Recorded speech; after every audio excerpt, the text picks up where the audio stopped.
Крстомуковски за, Емилија Александрова за. Да живее Македонија, да живее Република Северна Македонија. 81 зелено копче на собраниските клупи светнаа за промена на уставното име на Република Македонија. Горди што остана глуви на одлуката на народот, токму народните избраници, кои уценет кои со голем судски товар на грб, си го честитаа почетокот на новата историја на Република Северна Македонија.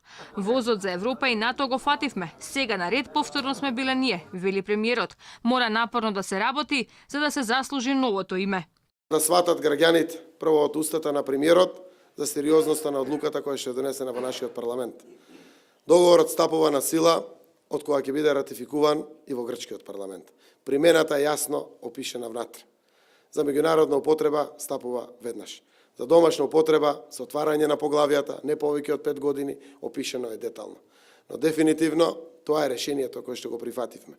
И тоа е решението кое што ги отвара перспективите на целиот наш народ и на нашата земја. Она што го договорија во Преспа не го реализираа преку референдумот, ама затоа си обезбедија пратеници за гласање на уставните измени. Ослободувајќи ги од притвор за гласањето, власта си купи опозиција по своја мерка.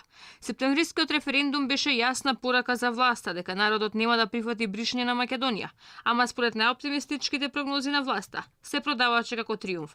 Владеачките пратеници јавно призна, по дебакот на референдумот треба да глумат среќни и насмеани политичари. Мора малку да бидеме насмејани. Нели насмејани? Слушаш, малку фаците да не бидат насмејани. Нели? Мислите да сме скроз гужвани, не сме за... Па знам ја не очекував дека. Пазарење и калкулации како повторно да се признае непријатното чувство за македонците, а да се удоволи на албанските политички чинители. За нив отварањето на македонскиот устав е шансата која не ја пропуштија, за да си ги вметнати своите барања. Пазарот заврши со исполнување на ултиматумот кој го поставија БИСА и Алијанса за албанците.